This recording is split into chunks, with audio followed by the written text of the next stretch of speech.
తెలంగాణలోనే big blasting news రాజకీయాలను మలుపు తిప్పే ఘటన చోటు చేసుకుంది. మాజీ మంత్రి కేటీఆర్ పై కేసు నమోదైంది. ఫార్ములా ఈ కార్ రేసులో కేటీఆర్ ను A1 గా చేర్చింది ACB. BRS working president KTR తో పాటు ఐఏఎస్ అధికారి అరవింద్ కుమార్ పై కేసు నమోదైంది. హెచ్ఎండిఏ మాజీ చీఫ్ ఇంజనీర్ బిఎల్ఎన్ రెడ్డిపై కూడా కేసు నమోదు చేశారు ఏసీబీ అధికారులు. 13A 13(2) యాక్ట్ కింద కేసులు పెట్టారు.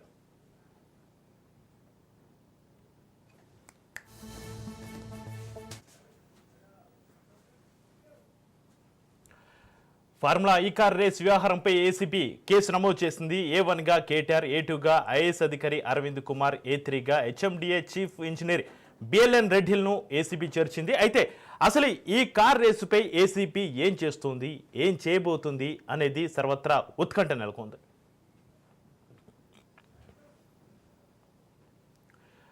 అధికారి ఎవరైనా తన అధికారాన్ని దుర్వినియోగపరచడం ద్వారా ప్రభుత్వానికి నష్టం చేకూర్చారని భావించినప్పుడు ఏసీబీ కేసు నమోదు చేస్తుంది. ఈ ఫార్ములా ఈ కార్ రేసులో అధికారులు అప్పటి మంత్రి కేటీఆర్ అధికార దుర్వినియోగానికి పాల్పడ్డారన్నది ప్రధాన అభియోగం. దాంతో ప్రధాన కార్యదర్శి లేఖ ఆధారంగా ఏసీబీ అధికారులు కేసు నమోదు చేశారు. కార్ రేసు నిర్వహణకు సంబంధించి అప్పుడు జరిగిన ఉత్తర ప్రత్యుత్తరాలు, నిధుల విడుదలకు సంబంధించి జారీ అయిన ఉత్తర్వులను పరిశీలిస్తారు. వీటిలో ప్రాథమిక ఆధారాలు ఉన్నాయని భావించినప్పుడు కేసు నమోదు చేసి దర్యాప్తు చేపడతారు. ఈ నేపథ్యంలోనే ఈ రేసుకు సంబంధం ఉన్న వారికి నోటీసులు ఇచ్చి విచారణ చేస్తారు. రేసు నిర్వహణకు అనుమతి లేకుండానే నిధుల విడుదల చేశారనే ఆరోపణపై ఏసీబీ ప్రధానంగా దృష్టి సారించనుంది.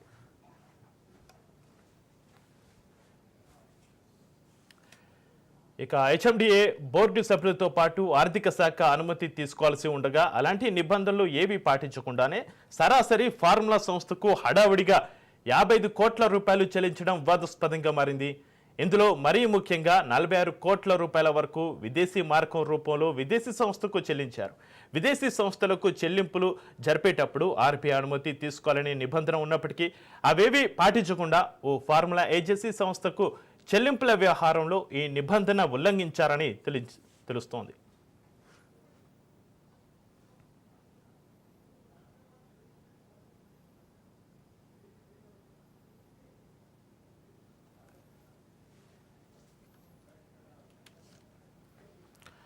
ఇక దీంతో పాటు ఈ కేసుతో సంబంధం ఉన్న అప్పటి అధికారులతో పాటు మాజీ మంత్రి కేటీఆర్ అధికార దుర్వినియోగానికి పాల్పడ్డారా లేదా అన్న పనిపై దర్యాప్తు జరపనుంది ఏసీబీ.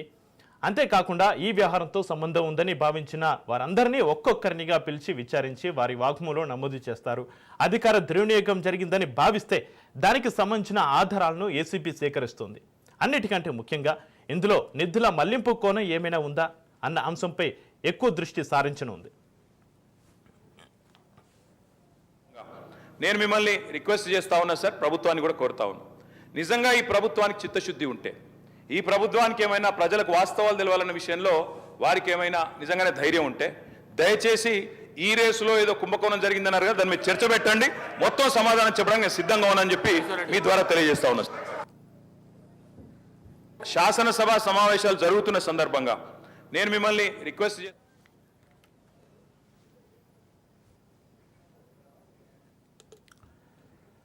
రైట్, ఇక తెలంగాణలోనే బిగ్ బ్లాస్టింగ్ న్యూస్ రాజకీయాలను మలుపు తిప్పే ఘటన చోటు చేసుకుంది. మాజీ మంత్రి కేటీఆర్ పై కేసు నమోదైంది. ఫార్ములా ఈ కార్ రేసులో కేటీఆర్ ను A1 గా చేర్చింది ACB. BRS working president KTR తో పాటు ఐఏఎస్ అధికారి అరవింద్ కుమార్ పై కేసు నమోదైంది. హెచ్ఎండిఏ మాజీ చీఫ్ ఇంజనీర్ బిఎల్ఎన్ రెడ్డిపై కేసు నమోదు చేశారు ఏసీబీ అధికారులు. 13(1)(a) 13(2) యాక్ట్ కింద కేసులు పెట్టారు. ఇక ఇదే అంశంపైన మాట్లాడదాం. మనతో పాటు ఉన్నారు ప్రముఖ రాజకీయ విశ్లేషకులు బండారు రామ్మోహన్ రావు గారు, అలాగే బీఆర్ఎస్ నుంచి రామూర్తి గారు కూడా జాయిన్ అవుతున్నారు. టీపీసీసీ నుంచి వెంకట గారు జాయిన్ అవుతున్నారు. రిక్వెస్ట్ చేస్తా ఉన్నా సార్, ప్రభుత్వాన్ని కూడా కోరుతా ఉన్నా, నిజంగా ఈ ప్రభుత్వానికి చిత్తశుద్ధి ఉంటే, ఈ ప్రభుత్వానికి ఏమైనా ప్రజలకు వాస్తవాలు తెలవాలన్న విషయంలో వారికి ఏమైనా నిజంగానే ధైర్యం ఉంటే దయచేసి ఈ రేసులో ఏదో కుంభకోణం జరిగిందన్నారు కదా, దాని మీద చర్చ పెట్టండి, మొత్తం సమాధానం చెప్పడానికి నేను సిద్ధంగా ఉన్నానని చెప్పి మీ ద్వారా తెలియజేస్తా ఉన్నా.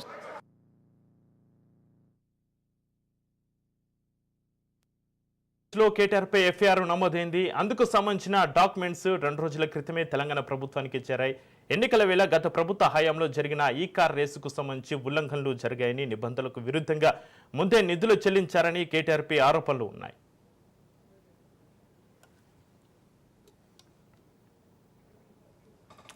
రైట్, ఇక ఫార్మా ఈ కార్ రేస్ వ్యవహారంపై ఏసీబీ కేసు నమోదు చేసింది. ఇక దీనికి సంబంధించి మనతో పాటు డిబేట్లో పాల్గొంటున్నారు బండారు రామ్మోహన్ రావు గారు, ప్రముఖ రాజకీయ విశ్లేషకులు. అలాగే బీఆర్ఎస్ నుంచి రామూర్తి గారు, టీపీసీసీ నుంచి వెంకట గారు కూడా డిబేట్లో జాయిన్ అవుతున్నారు. బండారు రామ్మోహన్ రావు గారు, ముందుగా మీరు చెప్పండి.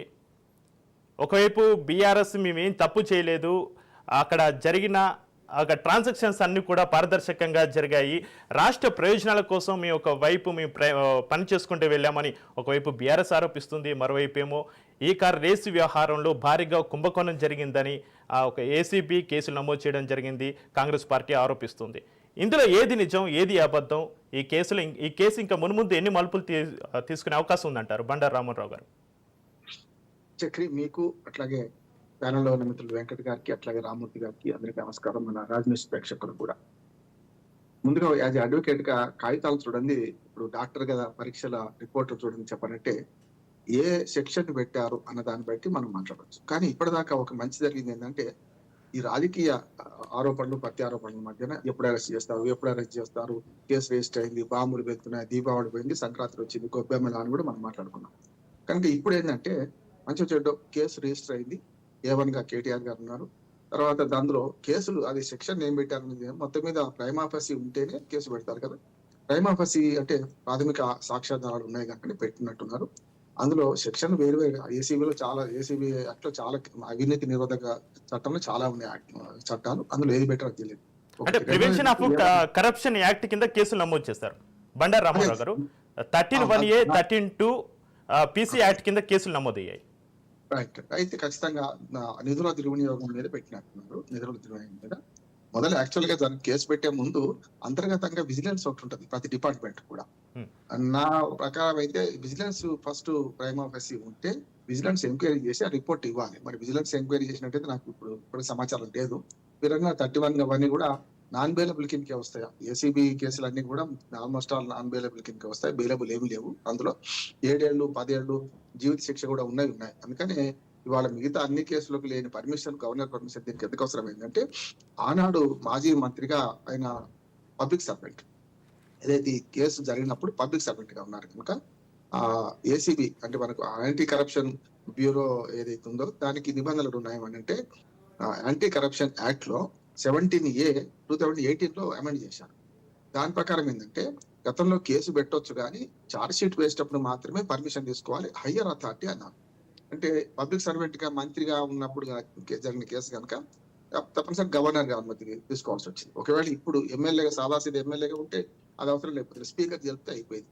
స్పీకర్ కు అరెస్ట్ చేయకముందు తెలుపవచ్చు, అరెస్ట్ చేసినా కూడా తెలుపవచ్చు. మనకు ఉదాహరణ, మనకు బండి సంజయ్ గారు ఎంపీగా ఉన్నప్పుడు అరెస్ట్ చేశారు కదా, ఆ ఖమ్మం దాకా తిప్పారు కదా, వరంగల్ పని తిప్పారు కదా, అప్పుడు తర్వాత లోక్సభ స్పీకర్ కు ఇన్ఫార్మ్ చేశాం. ఇక్కడ అట్లా కాదు. ఏసీబీ కేసులో ఖచ్చితంగా కేసు రిజిస్టర్ చేయాలంటే కూడా హైయర్ అథారిటీ, ఉదాహరణకు అరవింద్ కుమార్ గారు మా ప్రిన్సిపల్ సెక్రటరీ ఆ రోజు, ఆయన మీద కేసు రిజిస్టర్ చేయాలంటే ఎవరు పర్మిషన్ తీసుకున్నారు? చీఫ్ సెక్రటరీ తీసుకున్నారు, శాంత్ కుమార్ గారు. ఇలా ఈయన మీద పర్మిషన్ తీసుకున్నారు. ఇప్పుడు అసలైన బాంబు పేలలేదని నేను అంటున్నాను. ఇప్పుడు అరెస్ట్ అవుతారా లేదా అనేది అసలైన బాంబు. రెండోది ఏంటంటే A1 గా ఆయనను A2 A3 చేశారు. సంతకాలు పెట్టినా, నేను పర్మిషన్ ఇచ్చినా, నేను దానికి పూర్తి బాధ్యుని నేనే అని ఆయన ఒప్పుకుంటారు కదా. ఇప్పుడు నాకు ఏం సంబంధం లేదు, నాకు సంతకాలు పెట్టలేదు, ఆ కేసు నాకు సంబంధం లేదని కేటీఆర్ గారు వాదించడం లేదు. ముఖ్యంగా ఇంకా ఏమన్నారంటే, ఇవాళ కూడా చర్చ జరిగింది కదా అసెంబ్లీలో, దాని మీద ఎంక్వైరీ చేయండి, మీరు కేసు పెట్టొద్దని ఎవరంటున్నారు, మాట్లాడుకుందాం, నిజాలు అసెంబ్లీ సాక్షిగా 4 కోట్ల మంది ప్రజలు సాక్షిగా మాట్లాడుకుందాం అసెంబ్లీ సాక్షిగా అని అన్నారు. అంటే ఇప్పుడు జరిగింది అంటే మొదటి మెట్టు పడింది. అంటే 3 అధికారులను అట్లాగే కేటీఆర్ గారిని A1 A2 A3 అట్లా పెట్టారు కనుక ఇప్పుడు ఆ ప్రైమా ఫసి ఏమున్నది, దాని ప్రకారం అరెస్ట్ అవుతారా లేదా, కాకపోతే నోటీసులు ఇచ్చి లేకపోతే విచారణ చేస్తారా, పిలిపించి ఏసీపీ పిలిపించవచ్చు, అన్ని రకాల అధికారులు ఉన్నాయి కనుక పిలిపించి నోటీసులు ఇచ్చి పిలిపించి మరి ఏమన్నా ఎంక్వైరీ చేస్తారా, లేదు ఇప్పటికే అన్ని ఆధారాలు దొరికినాయి కదా అని డైరెక్ట్ గా అరెస్ట్ చేసి కోర్టుకు హాజరుపరుస్తారా చూడాలి. అంటే రామ్మోహన్ గారు, మీరు అన్నట్టు రేసుపై ఏసీపీ ఏం చేస్తుంది, ఏం చేయబోతుంది అనేది కూడా సర్వత్రా ఉత్కంఠ నెలకొని ఉంది. అంటే కేసు రిజిస్టర్ చేశారు కనుక 2 ఉన్నాయి ఆప్షన్, అరెస్ట్ చేయొచ్చు, లేకుంటే పిలిపించి విచారణ చేయొచ్చు. అంటే మాకు ఈ ఆధారాలు ఉన్నాయి, మీరు ఏం చెప్తారని విచారణ చేయొచ్చు. కానీ మిగతా వాటిలాగా 41 ఏ నోటీస్ మీట్లో పడింది రామ్మోహన్ రావు గారు. డైరెక్ట్ గా అరెస్ట్ చేయొచ్చు. ఎందుకంటే గతంలో మనం మిగతా కేసుల్లాగా 7 సంవత్సరాల లోపు జైలు శిక్ష ఉన్న కేసులో 41 ఏ నోటీసు ఇవన్నీ ఉంటాయి. కానీ ఏసీబీ కేసుల్లో ఈ నోటీసులు ఏముండవు. డైరెక్ట్ గా పిలిపించి మాట్లాడి చేయొచ్చు. లేదు డైరెక్ట్ గా అరెస్ట్ చేసి రిమాండ్ కి పంపి కస్టడీకి కోరొచ్చు. ఏదైనా జరగవచ్చు. రేపటి పరిణామాలు, రాజకీయ పరిణామాలు వేరుగా ఉంటాయి అనుకుంటున్నాను. అయితే పొంగులేటి శ్రీనివాసరెడ్డి గారు నిన్నగాక మొన్ననే ప్రెస్ మీట్ చిట్ చాట్ లో చెప్పారు కదా, అదే నిజమవుతుంది అనుకుంటున్నాను. కానీ ప్రజలకు వాస్తవాలు తెలవాలి. నిజంగా ఏం జరిగిందో అప్పుడు 55 కోట్లలో 42 కోట్ల రూపాయలు రిజర్వ్ బ్యాంక్ పర్మిషన్ లేకుండా ఇచ్చారనేది ఒక ఆరోపణ. దాని మీద పెట్టారు కేసు. మొత్తమే అంటే 55 కోట్లు అయితే బింగలయ్య గారు ఎవరికి వారు కనుక అది ఎవరి ఖాతాలోకి వచ్చింది, ఎట్లా పోయినాయి. గతంలో మనకు స్కిల్ డెవలప్మెంట్ కేసులో మనకు ఆంధ్రప్రదేశ్ లో చూసాము చక్రికాలు. అక్కడ మన స్పష్టంగా మనకు తెలిసింది కదా, 13 సంతకాలు పెట్టారు చంద్రబాబు నాయుడు గారు. ఆ డబ్బులన్నీ మళ్ళీ తిరిగి ఒక అకౌంట్ లో ఒక సూట్ కేసు కంపెనీకి వచ్చినాయని ఆరోపణ ఉంది. ఇక్కడ కూడా అట్లాంటిది ఏమైనా ఉందనుకోండి, మనీ మారింది అనుకోండి, అప్పుడు వేరు. కానీ మనీ లాండరింగ్ అయితే అనిపిస్తలేదు నాకు. ఎందుకంటే 55 కోట్లు చెక్కుల ద్వారా లేకపోతే విదేశీ మార్కెట్ ద్వారా పోయినాయి కనుక మనీ లాండరింగ్ వేరు. హవాలా మనీ లాండరింగ్ లో డైరెక్ట్ గా చెక్కులు కాకుండా డబ్బులే మారుతాయి, కోట్ల రూపాయలు నగదు మారుతుంది. అటువంటిప్పుడు ఈడీ వస్తుంది. ఇక్కడ మాత్రం ఒకవేళ ఇది కాదు, మాకు ఈడీ దర్యాప్తు కావాలని కూడా కోరచ్చు ఒకవేళ నిజంగానే వీళ్ళు అనుకుంటే. కానీ ఏసీబీ రాష్ట్ర ప్రభుత్వ ఆధీనంలో ఉంటది కనుక కక్షగట్టి కేసు పెట్టారనేమో ఇటు పక్క వీళ్ళు అంటారు. కేసు పెట్టమని ఛాలెంజ్ చేశారు కేటీఆర్ గారు కానీ అట్లాగే బీఆర్ఎస్ నేతలు కానీ. కేసు పెట్టిన తర్వాత తేలుతుంది ఏం సంగతి అనేది. వేచి చూద్దాం. కేసు రిజిస్టర్ అయింది. ఇప్పుడు ఒక మెట్టు ముందుకు పడింది. రైట్. వెంకట్ గారు మీరు చెప్పండి, ఈరోజు అసెంబ్లీలో కేటీఆర్ అన్న వ్యాఖ్యలు మనం విన్నాం. ఏదైనా ఈ కార్ రేసు పైన ఏమైనా అనుమానాలు ఉంటే, కుంభకోణం జరిగిందనుకుంటే, ప్రజలకు విషయాలన్నీ తెలియాలనుకుంటే చర్చ పెట్టండి, చర్చకు మేము సిద్ధం అంటూ ఒకవైపు కేటీఆర్ మాట్లాడిన సందర్భం. మీరు సిద్ధమా? చర్చ ఎందుకు పెట్టడం లేదు? ముందుగా మీకు ప్యానల్ పెద్దలకు నమస్కారం సార్. సార్ నా వాయిస్ క్లియర్ గా వినపడుతుందా సార్? వినిపిస్తుంది. వెంకట్ చెప్పండి సార్. ఇప్పుడు బయట ఏదో దొంగతనం జరిగితే ఆ దొంగతనాన్ని కూడా అసెంబ్లీలో చర్చకు పెడతాం సార్. మనం అసెంబ్లీలో పెట్టే ప్రతి చర్చ కూడా చట్టాల రూపంలో పెడతాం. అదేవిధంగా ప్రజలకు ఏదైనా న్యాయం జరిగే విషయంలో పెడతాం. కానీ ఇలాంటి పంచాయతీలన్నీ తీసుకుపోయి అసెంబ్లీలో చర్చ పెడితే అసెంబ్లీ యొక్క సమయం వృధా అయిపోదా సార్? సో కాబట్టి ఆ కారణం చేతనే పెట్టలేదు. వారు అసెంబ్లీలో వచ్చి మాట్లాడండి, మంచి విషయాలు మాట్లాడండి అంటే ఇలాంటి అన్ని పనికిరాని విషయాలని ఈడొచ్చి మాట్లాడుకుంటూ కూర్చుంటామంటే అక్కడ ప్రజల వీక్షకుల సమయం వృధా అవుతుంది, ఎమ్మెల్యేల సమయం వృధా అవుతుంది. సరే ఒకసారి మ్యాటర్కి వద్దాం సార్. ఇప్పుడు మ్యాటర్ ఏంటంటే సరే ఈవెన్ కార్ రేస్ లా అవినీతి జరిగింది, ఇది జరిగిందని చెప్పి మేము డే 1 నుంచి కూడా అనుకుంటూ పోతుంటే మా మాటల్ని సరే చాలా వరకు వాళ్ళు కొట్టేసే ప్రయత్నం చేశారు. ఇది కేవలం ముక్కు మీద దొరికిన ముక్కు పొడక మాత్రమే సార్. ఇంకా 7 వారాల నగర్ అట్లే ఉన్నాయి. కేవలం ఈ కార్ రేస్ అనేది ఒక చిన్న అంశం సార్. ఇంకా కాళేశ్వరం కానీ, భూములు కానీ, మిగతా పంచాయతీలు కానీ, విద్యుత్ కానీ, ఇంకా చాలా తీగలాగితే దొంగ గారినట్టు చాలా పెద్ద అంశాలు ఉన్నాయి సార్. అవన్నీ దశల వారీగా తీద్దామని చెప్పి గవర్నమెంట్ కూడా చాలా సిద్ధంగా ఉంది. ఎందుకంటే ఇది కాంగ్రెస్ పార్టీ సొమ్ము, లేకపోతే గౌరవ ముఖ్యమంత్రి గారి సొమ్ము, లేకపోతే మంత్రుల సొమ్ము కాదు సార్. ఈ తెలంగాణ ప్రజల సొమ్ము. తెలంగాణ ప్రజల సొమ్ము మీ చేతిలో పెడితే బాగుంటుందని చెప్పి బాధ్యతంగా మీ చేతిలో పెడితే ఒక ప్రాపర్ అర్థం పర్థం లేకుండా అధికారులను అడ్డదిడ్డంగా వాడుకొని ఎట్లా పడితే వాళ్ళకి ఏది లెటర్లు ఇచ్చుకుంటూ పైసలు విడుదల చేసుకుంటూ పోతే కుదరదు కదా సార్. ఇప్పుడు ఇక్కడ ఈ కార్ రేస్ లా ఇక్కడ గవర్నమెంట్ కేవలం ఫెసిలిటేటర్ మాత్రమే. అంటే ఎవరైనా సరే ఐపీఎల్ లేకపోతే వన్డే క్రికెట్ మ్యాచ్ ఎవరైనా ఇక్కడ కండక్ట్ చేద్దాం అనుకుంటే వాళ్ళు కేవలం గ్రౌండ్ మాత్రమే ఇవ్వాలి, అక్కడ ల్యాండ్ ఆర్డర్ మాత్రమే మనం ఇవ్వాల్సి ఉంటుంది. కానీ పైసలు మనం ఏ రాష్ట్ర ప్రభుత్వం ఇవ్వదు సార్. అలాగే ఈ కార్ రేస్ కూడా కేవలం ఫెసిలిటేటర్ మాత్రమే. ఫెసిలిటేటర్ ఉండాల్సిన బాధ్యతని మీరు దాన్ని వేరే వేలో తీసుకొచ్చి 55 కోట్లు ఎకాఎకిన దారి మళ్లింపు కనుక చేసుకుంటూ పోతే గవర్నమెంట్ చూస్తూ ఊరుకోవాలా సార్? ఒక లెక్క పత్రం ఉండదు, ఒక పద్ధతి ఉండదు, ఏం ఉండకుండా ఎట్లా పడితే అట్లా తీసుకుంటా అంటే ఎట్లా? ఇది కూడా మేమేదో ఇప్పుడు విచారణ చేపట్టినాం. ఇందాక సార్ కూడా ఒక మాట అనుండే, అంటే ఇది విజిలెన్స్ లో అండర్లో జరిగిందా లేదని చెప్పి. ఎస్, విచారణ చేపట్టిన తర్వాత ఇలా తేలింది 55 కోట్ల వరకు దారి మళ్లింపు జరిగిందని చెప్పి ఒక కంక్లూజన్కి వచ్చిన తర్వాత గవర్నర్ గారి యొక్క పర్మిషన్ తీసుకోవడం జరిగింది సార్. ఇది కేవలం ఒక 6 నెలల క్రితం జరుగుతున్న ప్రక్రియ ఇది. కానీ సిస్టమేటిక్ గా వెళ్ళాలి. ఇప్పుడు సపోజ్ మనకు విద్యుత్ వెంకట్ గారు, ఈ ఆర్బీఐ అనుమతి లేకుండా చెల్లించడంపై 8 కోట్లు పెనాల్టీ వేసేంత వరకు కూడా ఈ విషయం మీకు తెలియదా సార్? ఇవన్నీ సార్ అన్ని విషయాలు చిట్టాపత్రులు అన్ని ఉన్నాయి సార్.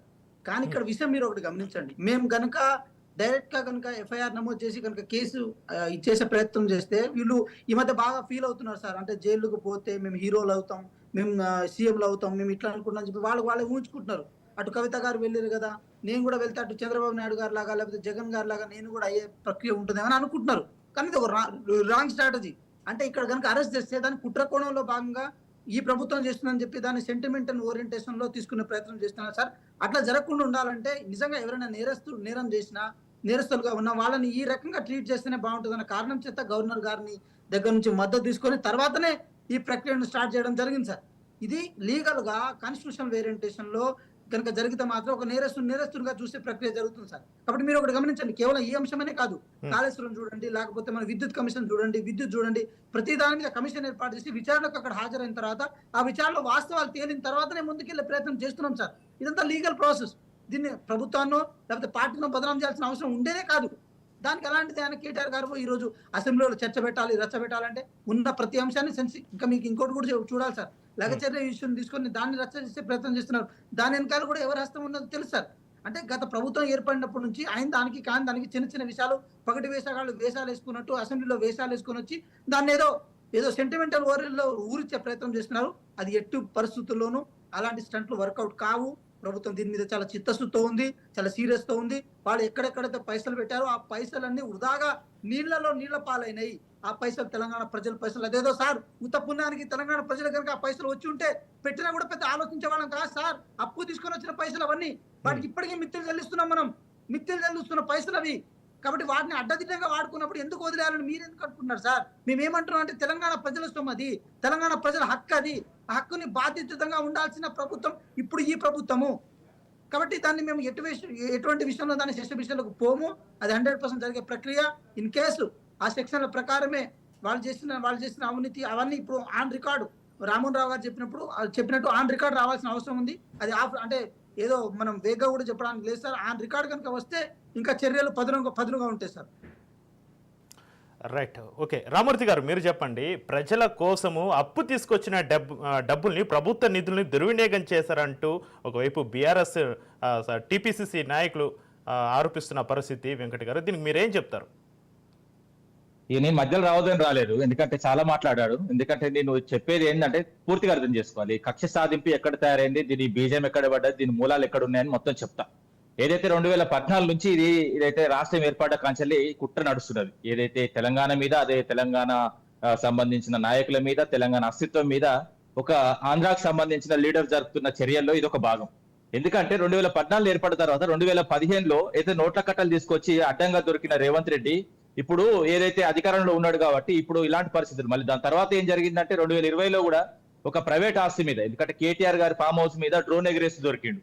ఇప్పుడు ఏదైతే దొంగ దొరికిన తర్వాత పోలీస్ చర్యలు తీసుకుంటే ఆయన కోపం వచ్చింది. ఎందుకంటే ఆయన వాస్తవంగా మంచి చేస్తే ఎవరేమన్నారు. ఇప్పుడు నోట్ల కట్టలు పట్టుకురావడం దొంగ, అది మంచిది కాదు, అది కూడా నేరం అని తెలుసు. అదే విధంగా ఒక ప్రైవేట్ ఆస్తి మీద డ్రోన్ ఎగరేయడం కూడా తప్పని అందరికీ తెలుసు. పోలీసులు ఖచ్చితంగా చర్యలు తీసుకుంటారు. ఇప్పుడు ఏంటంటే ఇప్పుడు ఈ జరుగుతున్న విషయాల్లో ఆయన కోపం రావడం వల్ల, ఎందుకంటే దొంగతనం చేస్తూ అడ్డంగా పెట్టిన కేసు అంటారా? ఇంకా చాలా ఉన్నా చెప్తా. ఇప్పుడు ఏదైతే అడ్డంగా దొరికిన తర్వాత ఫస్ట్ స్టేషన్ గురై ఒక నేరస్తుడు ఎప్పుడైనా రెడ్ హ్యాండ్ గా దొరకబడితే ఏమైందంటే ఆ ఫస్ట్ స్టేషన్ తో పాటు ఆ పగ ప్రతీకారం పెంచి మెదళ్ళలో పెరుగుతుంది. ఆ మెదళ్ళలో పెరిగిన కారణం ఇప్పుడు జరుగుతుంది. ఎందుకంటే చూడండి, ప్రభుత్వం వచ్చిన కాంచండి ఫస్ట్ ఫోన్ ట్యాపింగ్ అన్నారు. ఫోన్ ట్యాపింగ్ వాస్తవంగా ఎవిడెన్స్ లెస్ కేసు అనేది ప్రపంచానికి మొత్తం తెలుసు. దానిలో పెద్ద విషయం కూడా ఉండదు. ఏ విషయమైనా ఈ ఫోన్ ట్యాపింగ్ కేసులు మీరు ఎప్పుడైనా చూసుకోండి, ఏ ప్రభుత్వం అయినా తన రక్షణ కోసమో ఇంకా ఇతర విషయాల కోసమో రాజకీయ అవసరాల కోసమో ఏదో చేస్తూనే ఉంటది. ఇప్పుడు ఆఖరికి ప్రధానమంత్రి టేబుల్ మీద కూడా ఏదైతే మంత్రులు, మిగతా కేంద్ర మంత్రులు కూడా ఏం మాట్లాడుకుంటున్నారు అన్న విషయం కూడా వాళ్ళు కూడా వింటారు. అలాంటి పరిస్థితులు ఉన్నాయి భారతదేశంలో. ఎందుకంటే ఆ రక్షణ వ్యవస్థ కానీ లేకపోతే వివిధ అంశాలు కానీ అవన్నీ ఉంటాయి. దాన్ని కూడా భూతద్దంలో పెట్టి ఏదో జరిగిందని ఒక దొంగను తీసుకొచ్చి హరీష్ రావు మీద కూడా కేసు పెట్టి, ఎందుకంటే చంద్రశేఖర్ అని ఒక ఆయన వాస్తవంగా ఆయన అక్రమ సంబంధం పెట్టుకొని ఒక మహిళతోని, ఆ మహిళ ఒక మొదటి లవర్ ను ఏదైతే కిడ్నాప్ చేసి దొరికినతో కూడా కేసులు పెట్టించే కుట్ర కూడా జరిగింది. అదే విధంగా ఫామ్ హౌస్ ఏదైతే చిన్న పార్టీ అయితే ఫ్యామిలీ ఫంక్షన్ చేసుకుంటే కూడా అడ్డంగా చేసుకొని రేవు పార్టీ అది ఇదని కేటీఆర్ ను బదనం చేయాలని చూస్తుంది. అదే విధంగా ఒక మహిళా మంత్రి సిగ్గు లేకుండా దాదాపు మహిళల మీద ఏ విధంగా ప్రవర్తించాలో కూడా అర్థం కాక ఒక మహిళను కూడా అవమానించిన మహిళా మంత్రి. అది మాట్లాడితే కూడా అర్థం ఉండదు. ఒకవేళ అది మాట్లాడినా కూడా అది ఇప్పుడు కోర్టు ధిక్కరణ కేసు అవుతుంది. అదే విధంగా ఫార్మర్ ఈ రేస్ ఎందుకు నిర్వహిస్తారండి? ప్రపంచంలో పర్యావరణాన్ని పరిరక్షించడానికి ఒక ఈ రేస్ అని పెట్టింది. ఎందుకంటే ఎలక్ట్రానిక్ వెహికల్స్ మొత్తం అది రావడం వల్ల ఏదైతే కాలుష్య నివారణ ఉంటుందో ఒక మంచి ఉద్దేశంతో పెట్టిండు. కాబట్టి ఒక ప్రపంచ స్థాయి టోర్ని ఇక్కడ జరిగినప్పుడు దానికి అందరూ చంద్రబాబు నాయుడు కూడా పెట్టిండు, దాని తర్వాత మనం కూడా పెట్టినాం. ఓకే. ఈ రామూర్తి జరుగుతున్న గారు. విషయంలో 55 కోట్లు చెప్తా వినండి, 55 కోట్ల విషయం కూడా డైరెక్ట్ ఒప్పుకుంటున్నాడు, చర్చకు రమ్మని చెప్తున్నాడు. ఏదో ఇప్పుడు ఆ మిత్రుడు అన్నట్టు అసెంబ్లీలో పెట్టద్దు, ఇది ఏదో దొంగతనం జరిగింది, దొంగతనం కాదు, ఇది ప్రభుత్వానికి సంబంధించిన పైసలు కాబట్టి అసెంబ్లీలో చర్చ జరగాలి, తెలియకపోతే నేర్చుకోవాలి అంతే తప్ప గానీ ఏదో మొత్తం కంప్లీట్ గా ఏదో బయట దొంగతనం జరిగింది, ఇండ్ల దొంగతనం కాదు, ఇది దొంగతనం అసలే కాదు. ముఖ్యంగా తెలుసుకోవాల్సిన విషయం ఏంటంటే అక్కడ ఖర్చు పెట్టిన మంత్రి చెప్తున్నాడు, అదే విధంగా ఐఏఎస్ అరవింద్ కుమార్ రామూర్తి గారు, ఇది ఒకటి చెప్పండి. బిఎల్ఎన్ రెడ్డి మీద కూడా చెప్పండి. రామూర్తి గారు, మీరు చేసింది మంచి పనే కావచ్చు. ఇప్పుడు రాష్ట్ర ప్రయోజనాల కోసం మొత్తం దేశం మొత్తం హైదరాబాద్ ని చూడాలనే ఒక మంచి ఉద్దేశంతో ఈ కార్ రేసి తీసుకొచ్చారు. ఓకే, అంతవరకు ఓకే. కానీ ఇక్కడ ప్రజాధనం వృధా అయిందా అవలేదా? వృధా కాలేదు. ఆల్రెడీ దాదాపు 700 కోట్ల లాభం వచ్చింది అది చేయబట్టి. 55 కోట్లు పోతే పోయినాయి కానీ 700 కోట్ల లాభం వచ్చింది, ఇన్వెస్ట్మెంట్స్ వచ్చినాయి. ఇది కూడా తెలియదు వాళ్ళకి, ఎందుకంటే వాళ్ళకు ఇంటర్నేషనల్ రిలేషన్షిప్ తెలియదు. ఎందుకంటే పోయి ఏదో న్యూక్లియర్ సైకిల్ అని అంటాడు, ఇంకేదో అంటాడు, ఇవన్నీ వాళ్ళకి తెలియని పదాలు కాబట్టి. ఇంకోటి ఏంటంటే ఇంగ్లీష్ రాదు, అదే విధంగా చదువు రాదు, ఏ విధంగా ఆ లేడీస్ గౌరవం వల్ల తెలియదు, ఏ విధంగా ఏదైతే రైతులకు ఎట్లా పోయి వాళ్ళతో మాట్లాడో తెలియదు. రామూర్తి గారు, మరి ఈ ఆర్బీఐ పెనాల్టీని ఏ విధంగా చూడాలి? నేను చెప్తా వినండి, ప్రభుత్వంలో జరిగిన చాలా విషయాలు ఉంటాయి, ఇది ఒక్కటి కాదండి. ప్రభుత్వం ఎప్పుడన్నా తప్పుడు నిర్ణయాలు తీసుకుంటే ఆర్బీఐ ఉంటుంది, ఆర్బీఐ వాళ్ళ మీద ఫైన్ వేస్తుంది, తీసుకుంటది, మళ్ళీ ఆర్బీఐకి వీడు సమాధానం ఇచ్చుకుంటారు. ఇవన్నీ సామాన్యంగా జరిగే విషయాలు, భూతత్వంలో పెట్టి చూడాల్సిన విషయం లేదు. మీరు చూడండి, గతంలో కూడా చూడండి, చాలా ప్రభుత్వాలు చాలా చేసినప్పుడు ఆర్బీఐ మందలించిన విషయాలు ఉన్నాయి, మళ్ళీ దాని తర్వాత దాన్ని సర్దిద్దుకున్న విషయాలు ఉన్నాయి. ఇప్పుడు ఆర్బీఐ ఉన్నదే ఆర్థికంగా సమతుల్యతను చూసుకోవడానికి కదా. ఏంటంటే ఇప్పుడు వీళ్ళు అధికారులు చేసిన తప్పు కానీ నాయకులు చేసిన తప్పులు కానీ అధికారులకు కానీ ఇప్పుడు ఏంటంటే ఒక ఇమేజ్ కోసం ఇప్పుడు ఇంటర్నేషనల్ ఏదైతే ఒక టోర్నీ వచ్చినప్పుడు దానికి సంబంధించి ఏ విధంగా చేయాలన్నది చేసిన తర్వాత అక్కడెక్కడ చిన్న తప్పులు దొరికితే దాన్ని సరిదిద్దుకోవాలి కానీ రాష్ట్ర ఇమేజ్ పెరిగింది అనుకోవాలి కానీ మొత్తం ఏదో జరిగింది 55 కోట్లతో మొత్తం రాష్ట్రం నాశనం అయింది, మొత్తం దోచుకున్నారు, దొంగలు మాట్లాడడం చాలా తప్పు. ఎందుకంటే దోచుకుంటోళ్ళు వేరు. ఇప్పుడు ఎందుకంటే ఇప్పుడు రాష్ట్రం ఆదాయం ఎంత వస్తుందంటే దాదాపు 18,500 కోట్లు వస్తుంది ఏది ప్రతి నెలకు. అది మొత్తం కలిపితే 2 లక్షల ఏదైతే 22,000 కోట్లు వస్తున్నాయి. దాంతో పాటు వీళ్ళు చేసిన 1,30,000 ఏదైతే కోట్ల అప్పు ఉన్నది, మొత్తం దాదాపు మొత్తం లెక్క పెడితే 3 లక్షల కోట్ల ఆదాయం వస్తుంది. 3 లక్షల కోట్లకెళ్ళి జీతాలు, అదే విధంగా వీళ్ళు అప్పు అంటున్న అప్పు తీసేసినా కూడా 1,00,000 కోట్లు కూడా కాదు. మరి మిగతా 2 లక్షల కోట్లు ఎవరు తింటాడు? సచివాలయం సాక్షిగా 20%, 30% మొత్తం మెక్కుతున్నారు అన్నది మొత్తం ప్రతి కాంట్రాక్ట్ తెలుసు. అదే విధంగా బడా కాంట్రాక్ట్ లో 12,000 కోట్లు రిలీజ్ చేస్తారు, ఎందుకంటే వాళ్ళు పర్సెంటేజ్ ఇస్తారు కాబట్టి. సర్పంచులు ఇవ్వరు కాబట్టి వాళ్ళకి ఇవ్వరు. ఇలాంటి చర్యలు నడుస్తున్నాయి, మొత్తం దోచుకుంటున్నారు. మీరు హైదరాబాద్ లో చూసుకోండి, ఏ ల్యాండ్ విషయంలో చూసుకోండి, రియల్ ఎస్టేట్ మొత్తం పడిపోయింది. ఓన్లీ రేవంత్ రెడ్డి బ్రదర్స్ కి మాత్రమే నడుస్తుంది. వాళ్ళు 7 ఏళ్ళు పెడితే ఎవ్వరు వాళ్ళకి తెలియకుంటే ఒక జాగా కొనద్దు, ఒక జాగా అమ్మొద్దు. తెలుసుకోండి మీరు, అవసరమైతే మీకు కూడా అన్ని విషయాలు తెలుస్తాయి. కానీ ప్రభుత్వ టాపిక్ డైవర్ట్ చేయడానికే ఈ కేసులు అంటారా మీరు? 100% అండి, మామూలు టాపిక్ కాదండి. ఇప్పుడు ఏం వాస్తవంగా దీంతో ప్రజలకు ఏమన్నా వస్తుందా? రాష్ట్రానికి 700 కోట్ల లాభం జరిగింది, 55,000 కోట్ల పూత పోయినాయి. నువ్వు మాట్లాడి వేస్ట్ బ్రదర్. ఎందుకంటే నువ్వు కాంగ్రెస్ పెట్టినవి. ఆయన కాదు నువ్వు సపోర్ట్ చేసే ముఖ్యమంత్రి కాదు. నువ్వు సపోర్ట్ చేసే ముఖ్యమంత్రి మన తెలంగాణ సమాజం కోరుకున్నాడు కాదు. తెలంగాణ సమాజానికి చాలా డేంజర్. మధ్యలో మాట్లాడుతున్నా మధ్యలో ఎందుకు మాట్లాడుతావు? మధ్యలో ఎందుకు మాట్లాడు? చెప్పండి మధ్యలో మాట్లాడినా చెప్పండి చక్రి గారు. అదే రామూర్తి గారు, 700 కోట్ల లాభం వచ్చిందంటారా? ఇప్పుడు ఆ చర్చ పెట్టినప్పుడు మీరు చూపించడానికి సిద్ధమా? చర్చ పెడితే ఖచ్చితంగా అసెంబ్లీ సాక్షిగా 4 గోడల మధ్య కాదండి. ఎందుకంటే 4 కోట్ల ప్రజల ముందు సమాధానం చెప్పడానికి కేటీఆర్ రెడీ ఉన్నాడు, ప్రభుత్వం రెడీగా లేదు. ఎందుకంటే భయం, ఎందుకంటే నిజాలు బయటపడితే మొత్తం కంప్లీట్ గా బొక్క బోర్ల పడతాడన్న ఉద్దేశంతో. ఎందుకంటే చర్చ ఎందుకు పెట్టట్లేదు? పెట్టాలి అసెంబ్లీలో, ఎందుకు పెట్టద్దు? ప్రజల పైసలే కదా. నిజంగానే ప్రజల పైసలు దుర్వినియోగం అనుకుంటే పెట్టాలి. దుర్వినియోగం కాలేదు కాబట్టి వీళ్ళు భయపడతలేరు. ఎందుకంటే అసెంబ్లీలో చెప్తే మొత్తం అందరికి తెలిసిపోతుంది. ఇట్లా 4 గోడల మధ్య రేపు అరెస్టు, ఎల్లుండి అరెస్టు. నేను చెప్తున్నా కదా, మూసీ నది పరివాహక ప్రాంతంలోన అదే విధంగా హైడ్రా విషయంలోన సేమ్ వీకెండ్ లో వీళ్ళు ప్రజల మీద కక్ష సాధింపు చర్యలు, రాజకీయ నాయకుల మీద కక్ష సాధింపు చర్యలు ఇట్లా. అంతే తప్ప ఈ ప్రభుత్వం వచ్చింది 6 గ్యారెంటీల కోసం కాదు, అరెస్టుల కోసమే. వీళ్ళు ఉన్న రోజులు అరెస్టే జరుగుతుంది తప్ప అభివృద్ధి జరగదు. అయితే టీపీసీసీ మంత్రులు అన్నట్టు బీఆర్ఎస్ పైన బాంబులు పేలుతాయి, దీపావళి బాంబులు అని అప్పుడు దీపావళి సందర్భంగా చెప్పిన పరిస్థితి. ఆ బాంబులు ఇప్పుడు ఈ బాంబులే అనుకోవాలా? ఏ బాంబులు కాదండి, అప్పుడు దీపావళికి వాళ్ళే పేల్చుకున్నారు, వాళ్ళ వెనకనే వచ్చినాయి. ఇప్పుడు అది ముట్టించి మొత్తం తిరిగి వచ్చింది, గుండ్రా తిరిగి వచ్చి మళ్ళీ ఆడికే వచ్చింది, వాళ్ళ దగ్గరనే పేలినాయి బాంబులన్నీ. ఎక్కడ వేయలేదు, ఎవరి దగ్గర వేయలేదు. ఇది కూడా మొత్తం బుస్సు బాంబు. ఇంకోటి ఏంటంటే ఈ బాంబులతోని ఇప్పుడు పరిపాలనకు వచ్చినప్పుడు బాంబులు ఎత్తాం, గేంబులు ఎత్తాం కాదు. ప్రభుత్వం వచ్చిన తర్వాత మేము ప్రజలకు మంచి చేస్తాం, అది చేస్తాం, ఇది చేస్తాం, ప్రజలకు ఇచ్చిన 6 గ్యారెంటీలు మీ అయితే 420 హామీలను నెరవేరుస్తాం, అది చెప్పాలి. కానీ బాంబులు వేస్తాం, సంపుతాం, తొక్కుతాం, మెడల పేగులు వేసుకుంటాం, ఇది కాదు కదా నువ్వు వచ్చింది. నువ్వు 6 గ్యారెంటీల కోసం వచ్చినావు, 6 గ్యారెంటీలు గవి చేయి. కానీ కక్ష సాధింపు, నేనేమంటున్నా అంటే కక్ష సాధింపు రాజకీయాల కోసం రాష్ట్ర పరువు తీయద్దు. ఎందుకంటే రాష్ట్ర ఇమేజ్ ఎంత పెద్దగా పెరిగితే నీకు అంత లాభం ఉంటుంది తప్ప అప్పులలో ఉన్నది అంటే మరి వరంగల్ సభలో వచ్చి 5,500 కోట్లు ఏదైతే రాష్ట్రానికి మిగులుతున్నాయి అన్నాడు. ఆ 5,500 కోట్లు కాదు, దాదాపు నాకు తెలిసి నాకున్న పరిజ్ఞానం ప్రకారం 8 నుంచి 9,000 కోట్లు మిగులుతున్నాయి. అది మొత్తం కలిపితే దాదాపు 2 లక్షల కోట్ల దాకా ఏదైతే ఆదాయం వస్తున్నది. కానీ వీళ్ళు ఏం చేస్తున్నారు, వీళ్ళకి మేనేజ్మెంట్ సరిగ్గా రాదు.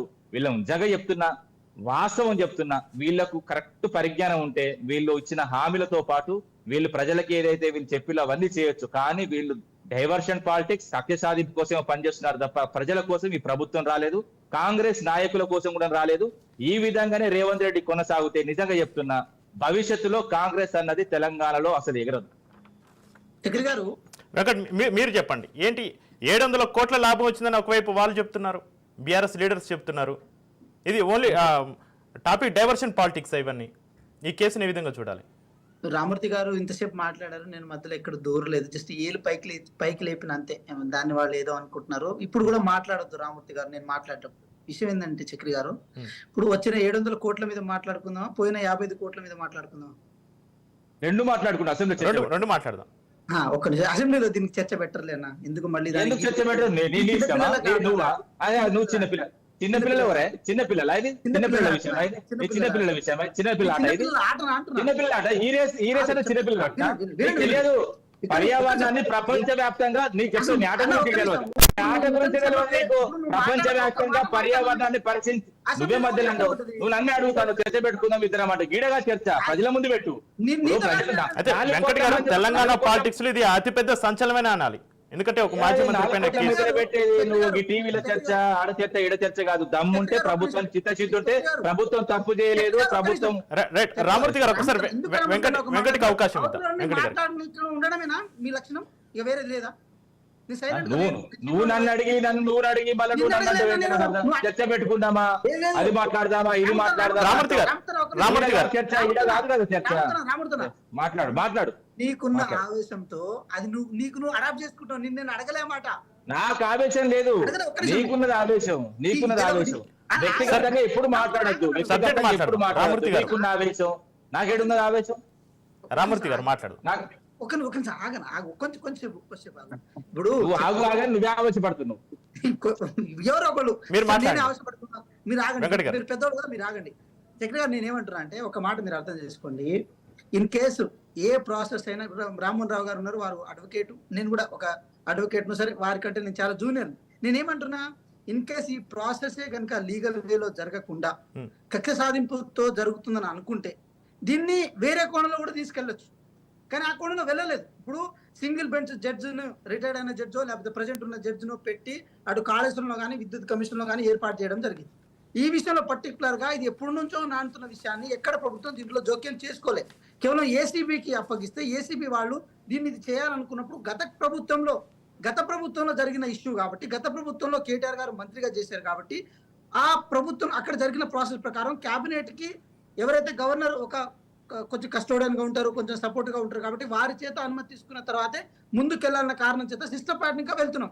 ఇన్ కేసు ఈ సిస్టమ్ లో కనుక ఎక్కడన్నా తప్పులు దొరికినా, ఈ సిస్టమ్ లో ఎక్కడైనా ఇబ్బందులు జరిగినా అప్పుడు క్వశ్చన్ చేయడానికి అవకాశం ఉంటుంది. మీరే చెప్పారు కదా సార్, 55 కోట్ల వరకు ఏమైంది, ఏది ఆర్బీఐ దాంట్లో ఏదో ఇది చేసింది, పెనాల్టీ వేసింది అని అన్నారు. పెనాల్టీ దేనికి ఇస్తారు సార్? దేశం దాటిన సొమ్ముకి ఇస్తారు. దేశంలో ఉన్న సొమ్ముకు ఆర్బీఐ ఎటువంటి పెనాల్టీ ఏదు అంటే దట్ ఇండికేట్స్ దట్ ఫ్రాడ్ అనేది ఇక్కడ మాత్రమే జరగలే, నేషనల్ వైడ్ గా కూడా జరిగింది. దీన్ని నేషనల్ వైడ్ గా గుంజడం పెద్ద లెక్కన. కానీ ఇప్పుడు మీరు ఇంకోటి చూడండి, 2G స్పెక్ట్రమ్ కేసు చూడండి, లేకపోతే కామన్వెల్త్ కొన్ని కేసులు చూడండి. ఆ కేసులో ఇదేమో కోట్లలో జరగలే. 2G స్పెక్ట్రమ్ కేసు కేవలం ₹1 కోటి కోసం జరిగిన ముచ్చట సార్. అది 1,29 లక్షల కోసమో దేనికోసమో, ఇంకా అది ప్రూవ్ కూడా. అయినా సరే చెప్తా వినండి సార్, అయినా సరే రాజకీయంగా అప్పుడున్న గవర్నమెంట్, సెల్ఫ్ గవర్నమెంట్, యూపీలో ఉన్న జరిగింది సార్. చక్రి గారు చెప్పండి. వెంకట గారు చెప్పండి. యూపీఓలో ఉందని అనుకొని యూపీఓ మీదనే రాజా గారు, కనిమోళి గారు వారి మీదనే కేసు చేయడం జరిగింది సార్. అయినా అది ప్రూవ్ కాలే. ఏది ఎన్డీఏ ప్రూవ్ చేయలేకపోయింది దాన్ని. అంటే రాజకీయ కక్ష అది ఏది రాజకీయ కక్ష కాంతి ఏదని చెప్పి మనం చర్చించుకోవాల్సిన అవసరం ఉంది కదా. ఇంకా మేము ఏముంటున్నాం, ఇంకో విషయం కూడా ఇక్కడ చెప్తాది మిత్రమా. ఒక్క నిమిషం రామూర్తి, ఒక్క నిమిషం. నేను ఒకటే స్పష్టంగా చెప్తున్నా, రామన్ రావు గారు మనం కూడా అర్థం చేసుకోవాల్సిన విషయం ఏంటంటే కేవలం ఫెసిలిటేటర్ మాత్రమే రామన్ రావు గారికి. ఇక్కడ గవర్నమెంట్ కేవలం ఫెసిలిటేటర్ మాత్రమే, పైసలు ఖర్చు చేయాల్సిన అవసరం లేనే లేదు. ఇప్పుడు నెక్లెస్ రోడ్డు లాంటి ఖర్చు పెట్టాలని నీకు ఆ విషయం తెలుస్తుంది. నీకు ఎట్లా నీకు ఫెసిలిటేట్ ఇప్పుడు నేను చెప్తా విను. మొన్నటిదాకా ఫెసిలిటేటింగ్ క్యాపిటల్ సిటీ, మరి చెప్తా విను. మొన్నటిదాకా ఆంధ్రప్రదేశ్ కు హైదరాబాద్ ఫెసిలిటేటెడ్ క్యాపిటల్ సిటీ. ఆ మిగతా ఆర్థిక ఖచ్చితంగా ఉంటాయి. ప్రతి దానికి ఉంటాయి. ప్రతి దానికి ఒక టోర్నీ నిర్వహిస్తే వాటర్ ప్యాకెట్ నుంచి మిగతా అన్ని ఫెసిలిటేషన్ ఆల్రెడీ కల్పించాలి. ఆ విషయం నీకు తెలియకపోతే దానికి రోడ్ ప్రిపరేషన్ కానీ, లేకపోతే ఇంకోటి ఈ రేస్ ఎక్కడ జరుగుతుంది తెలుసా? ఈ రేస్ ఎక్కడ జరుగుతుంది చెప్పండి. నేను ఒకటి చెప్తా మిత్రమా, నేను చెప్పేది ఈ రేస్ ఎక్కడ జరుగుతాయి? ఈ రేస్ ఇప్పుడు ఈ రేస్ ఎక్కడ జరుగుతాయి? ఊరికి బయట జరుగుతాయి. ఊర్లలో అరే ఇదే తెలియదు తీసుకురాకండి. ఈ రేస్ లో ఎప్పుడైనా కూడా నేను చెప్పేది నీకు తెలియదు అనే విషయం తెలిసిపోయింది. ఒక నిమిషం నేను చెప్తా. ఈ రేస్ అన్నది రామోహన్ ఒక్క నిమిషం. ఈ రేస్ అన్నది ఎక్కడ జరుగుతుంది అంటే, ఏదైతే ఆర్థికంగా అభివృద్ధి చెందిన రాష్ట్రాలలో, ఏదైతే క్యాపిటల్ సిటీలో, పెద్ద పెద్ద క్యాపిటల్ సిటీలో ఎక్కడైతే కాలుష్యం ఎక్కడైతే ఎక్కువ ఉన్నదో అక్కడ ఆ కాలుష్యాన్ని నివారించడానికి ఏదైతే ఈ రేస్ సంబంధించి ఆ ఈ రేస్ వచ్చి, ఏదైతే ఆ వెహికల్స్ వచ్చి మీరు డీజిల్ తోని పెట్రోల్ తో నడపకండి వెహికల్స్ ను, మీరు ఏదైతే ఈ పొల్యూషన్ రహితమైన ఈ రేస్ ను ఏదైతే బ్యాటరీ చార్జెస్ కానీ, ఇంకా వివిధ రకాలైన ఏదైతే సంబంధించిన సోలార్ కానీ అవన్నీ సంబంధించిన ఈ రేస్ సంబంధించిన వెహికల్స్ వచ్చి ప్రాతినిధ్యం వహించి ఒక మంచి మెసేజ్ ఇచ్చి వెళ్తాయి. ఏదైతే సెంటర్లో నడుస్తాయి, ఏదైతే ఏ సిటీలో అయినా సెంటర్లో నడిచే కార్యక్రమం అది. ఊరు బయటికి తీసుకుపోయి నడిపించేది కాదు మిత్రమా. రామూర్తి గారు మీరేమో ఇది రాష్ట్ర ప్రయోజనాల కోసం, మంచి కోసం మీరు అంటున్నారు. ఈ రేసు నిర్వహణ వల్ల ప్రజలకు ఇబ్బంది తప్ప ప్రయోజనం లేదని ఈ రేసును రద్దు చేసింది రేవంత్ సర్కార్. నేను చెప్తా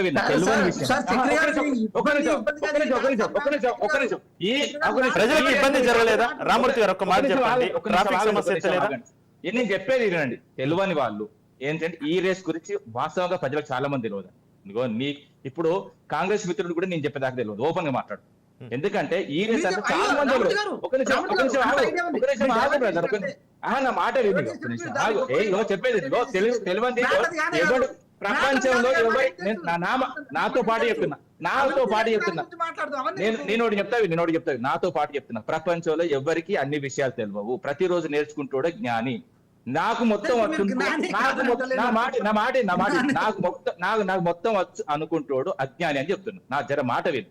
ఎందుకంటే ప్రజలకు తెలియదు ఈ రేస్ గురించి. తాను ఏదో కార్లో ఒక నిమిషం ఆగు బ్రదర్. అడిగిన దానికి సమాధానం చెప్పని, నాకు అడిగిన దానికి సమాధానం చెప్పని, చక్రి గారు అడిగింది దానికి సమాధానం చెప్పని. ఎందుకంటే చాలా మందికి తెలియక వాస్తవంగా మొత్తం కంప్లీట్ గా నాలెడ్జ్ ఉన్న వాళ్ళు ఏమనుకుంటారంటే, అరే ఈ రేస్ వల్ల ఇంత జరుగుతుందా, ఇన్ని మార్పులు వస్తాయా కాలుష్యంలో, గ్లోబల్ వార్మేషన్ కూడా మీది ఒక సంబంధం ఉన్న అంశం. ఇవన్నీ తెలియక ఏంటంటే మాకు ట్రాఫిక్ జామ్ అయిందని కొందరు, ఆ జామ్ అయింది కొందరు మాట్లాడతారు. ఎందుకంటే తెలియవు. వాళ్ళకి తెలిస్తే ఆ విధంగా మాట్లాడరు. ఎందుకంటే ప్రపంచానితో పాటు, దాంతో పాటు దేశంతో పాటు, రాష్ట్రంతో పాటు నగరాలను కూడా ఒక మెసేజ్ ఇవ్వడం వాళ్ళకి నేర్పడమే. నేర్చుకోని వాళ్ళు, తెలియని వాళ్ళు మాట్లాడతారు. కానీ వాళ్ళకు కూడా తెలియజేటట్టు మనం చెప్పాలి. మన బాధ్యత అది. మనం కూడా ఇష్టం వచ్చినట్టు మాట్లాడితే కరెక్ట్ కాదు. ఎందుకంటే ఒక మంచి మెసేజ్, నాలెడ్జ్ ను మనం పంచాలి. అది అందులో కొంతమంది వాస్తవంగా ఇప్పుడు ఫెయిల్ అవుతున్నారు. ఎందుకంటే వాళ్ళకు తెలియదు, ఈ రేస్ల గురించి తెలియదు, ఆ రేస్ల గురించి తెలియదు. వీళ్ళకి తెలిసిన లాస్ట్ మాట నేను మళ్ళీ మాట్లాడు. ఈ రేసుల గురించి, ఆ రేసుల గురించి తెలియదు. ఓన్లీ రేవంత్ రెడ్డి తెలిసిన ఒకటే ఒక రేసు, మున్నోట్ల కట్టలు పట్టుకుని ఉరకడం మాత్రం బాగా తెలుసు. ఆ రేసు మాత్రమే తెలుసు. నేను ఒక మాట చెప్తా చిక్కడి గారు, నేను కూడా ఒక మాట కంక్లూడ్ చేస్తాను. ఏంటంటే ఇప్పుడు మల్టీవిటమిన్ టాబ్లెట్ చాలా మంచిది ఒంటికి. ఆ మల్టీవిటమిన్ టాబ్లెట్ ఒక 10 రూపాయలకు 20 రూపాయలకు వస్తే మంచిగా ఉంటది చక్రి గారు. అదే మల్టీవిటమిన్ టాబ్లెట్ 1000 రూపాయలకు వస్తే అది ఎక్స్పైరీ టాబ్లెట్ మీరు వాడతారు. ఎక్స్పైర్ అయిన టాబ్లెట్ కు రేవంత్ రెడ్డి అంటాడు కవరేజ్ అమ్ముతాడు. ఎక్స్పైరీ అయిన టాబ్లెట్ కవరేజ్ అమ్మటోడు రేవంత్ రెడ్డి. నేను చెప్తా ఇక, నేను చాలా చెప్తా. అది దొంగతనము. ఇది రామన్ రావు గారు మార్కెట్ లోకి మంచి మందులను డేట్ ప్రకారం ఎక్స్పైరీ డేట్ ప్రకారం పంచడం మంచిది. డేట్ కవర్ చేంజ్ చేసి పంపటంలో మాత్రం ఈ రేవంత్ రెడ్డి బ్యాచ్. మిమ్మల్ని ప్రతిదానికి బండారామారావు గారు, ఇప్పుడు అయితే కేటీఆర్ ను తక్షణమే అరెస్ట్ చేస్తారా లేదే అనే అంశంపై తీవ్ర స్థాయిలో ఊహాగానాలు జరుగుతున్నాయి. చట్టం తన పని తాను చేసుకుపోతుందంటూ కొందరు మంత్రులు వ్యాఖ్యలు చేయడం ఇప్పుడు చర్చనీయాంశంగా మారాయి. అయితే వారి వ్యాఖ్యలు ఏ విధంగా చూడాలంటారు బండారామారావు గారు? చేయొచ్చు, అరెస్ట్ చేయకపోవడం ఏం లేదు. 7 సంవత్సరాల కన్నా ఎక్కువ శిక్ష పడే కేసులే కనుక చేయొచ్చు. నేను 2 నిమిషాలు సాంకేతికంగా 2 నిమిషాలు చెప్తాను. ఓకే, ప్రభుత్వానికి ఒక సూచన కూడా చేయదలుచుకున్నాను. అంటే ఈ రేసు వల్ల నష్టమైంది కాంగ్రెస్ ప్రభుత్వం అంటుంది. దానిలో ఎక్కడ తేలింది? ఇదే అరవింద్ కుమార్ గారు మళ్ళీ ఈ రేసు టైం దగ్గరకు వస్తుంది, మనం చేద్దామా వద్దా, చేయడానికి పర్మిషన్ అడిగింది ఆయన. అప్పుడు వచ్చింది కేసు, లేకపోతే లేదు. నెంబర్ 1. రెండోది, ఇది చేద్దామా అనే ఈ లెటర్ రాయకముందే ఆర్బీఐ లెటర్ రాసినాకనే అనుకుంటా ఆర్బీఐ 8 కోట్ల రూపాయలు ఫైన్ ఇచ్చింది కదా. అంటే ఇప్పుడు అట్లా అనుకుంటే ఆర్బీఐ ఫైన్ వేసింది. చాలా అంతేందుకు, మన సేవింగ్స్ అకౌంట్స్ లో చక్రి 5 లక్షల కన్నా ఎక్కువ వేసుకుంటే వాడు ఆదాయ పన్ను శాఖ వెంట నోటీస్ పంపుతారు, ఎక్కడి నుంచి వచ్చిన డబ్బులను పంపుతారు. ఎస్బీఐ మన సేవింగ్స్ బ్యాంక్ అకౌంట్ వేసుకుంటే కనుక మనం ఏం చేస్తాం, గిట్లు వచ్చిందని భూమి అమ్ముకున్నా, బుడ్ర అమ్ముకుని, ఇల్లు అమ్ముకున్నా అని చెప్తాం, అయిపోతుంది దాంతో. అంటే వివరించుకోవాలి. ఇక్కడ కూడా ఏంటంటే 8 కోట్ల ఫైన్ పడ్డది వాస్తవం అయితే 8 కోట్ల ఫైన్ పడడానికి ఇంతకన్నా చాలా ఉన్నాయి. ఇప్పుడు నేను అంటే ప్రజాధనం 55 కోట్ల 5 రూపాయల సమస్య కాదు. ప్రజాధనం విషయంలో అందరు స్ట్రిక్ట్ గా ఉండాల్సిందే. మీరు చూడండి, ఇతర అవినీతి అంటే 2 ఉంటాయి. ఒకటి డబ్బులు తీసుకోవడం, రెండోది విధులు నిర్వహించకపోవడం కూడా సరైన విధంగా రూల్స్ కి విరుద్ధంగా నిర్వహిస్తే కూడా తప్పైతే. ఇక్కడ ఏంటంటే ఈ 55 కోట్ల రూపాయలు ఇది టెక్నికల్ గా బయటకు పోయింది అంతే కదా. దీని మీద 8 కోట్ల ఫైన్ వేసిండు వాళ్ళు. దీని మీద ఏం చేయొచ్చు, స్పష్టంగా రిజర్వ్ బ్యాంక్ ఆదేశాల మేరకు వాళ్ళకి నోటీసు పంపించేస్తే అయిపోతుంది. రెండోది ఏంటంటే కాగ్ కూడా చాలా సార్లు ప్రభుత్వానికి ఆప్షన్స్ ఇస్తుంటది. చాలా మంది కాగ్ రిపోర్టులు బయట బెటర్ పెట్టినా కూడా అసెంబ్లీలో తూతూ మంత్రం చేస్తున్నారు. నిజంగా కాగ్ రిపోర్టులను కనుక పాటిస్తే ఆర్బీఐ 55 కోట్ల విషయం కాదు, అసలు ప్రభుత్వాలు కూలిపోవాలంటున్నారు.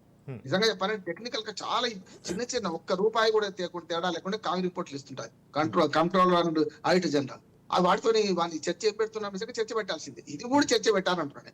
నిన్నటి దాకా అంటున్నా, ఇప్పుడు కూడా అంటున్నాను ఏంటంటే పబ్లిక్ డొమైనింగ్ లో చర్చ పెట్టాలి. ఇది కేసు అయింది, కేసు మీద చర్చ కాదు ఇప్పుడు అసలు జరిగింది ఏంటి. రెండోది, అరవింద్ కుమార్ గారు ఒక ముందడుగు వేస్తే ప్రభుత్వం ఏం చేయాల్సి ఉంది అంటే, వాళ్ళు తప్పు చేసింది కదా, 55 కోట్ల రూపాయలు దుర్వినియోగం చేసిండు, రూపాయి రాలేదు ఒప్పుకున్నారు. కానీ ఆ 55 కోట్లు లేకుండా కూడా మనం ఫెసిలిటేటర్ గా మేము ఈ కార్యక్రమం జరుపుతాం మనం ఉంటుంటే బాగుంటుండే కదా అంటున్నాను నేను. అప్పుడు రోల్ మోడల్ ఉంటుండే, అరే మీరు 55 కోట్లు ఖర్చు పెట్టిండ్రు, వేస్ట్ చేసిండు, మీరు 5 రూపాయలు ఎప్పుడు మేము చేసినామని చేస్తే బాగుంటుండే. ఇప్పుడు ఏమైంది, హైదరాబాద్ ఇమేజ్ దెబ్బతిన్నది కదా. ఇప్పుడు వాళ్ళు చేసిండ్రు, పెరిగిందని వాళ్ళు అంటున్నారు. 700 కోట్లు గాలిలో ఉంది అనుకుందాం, గాలినే పోయినాయి అనుకుందాం. 700 కోట్ల రూపాయలు వచ్చినాయి అని చూపెడుతుంది, గాలిని చూపెట్టలేం కదా. ఇప్పుడు ఒక చర్య జరిగితే ప్రతి చర్య ఉంటుంది. ఒక ఈ కార్ రేస్ జరగడం వల్ల ఏంటంటే, ఇప్పటికే రేవంత్ రెడ్డి గారికి మంచి నిర్ణయం తీసుకున్నారు. ఏమని, డీజిల్ బస్సులు కానీ డీజిల్ సంబంధించిన ఆటోలు కానీ ఊరవతలు పంపిద్దాం, ఔటర్ రింగ్ రోడ్ దాటి పంపిద్దాం అంటున్నారు కదా. అది మంచి నిర్ణయం అంటున్నాను. అది నిర్ణయం పొల్యూషన్ పెరగకుండా, ఢిల్లీ పరిస్థితులు ఇక్కడ కూడా తలెత్తకుండా ఈ కార్ రేస్ లేకుండానే ఒక మంచి పని చేస్తున్నారు కదా. నేనేమంటున్నాను, ఈ ప్రభుత్వం పొల్యూషన్ పోవాలి.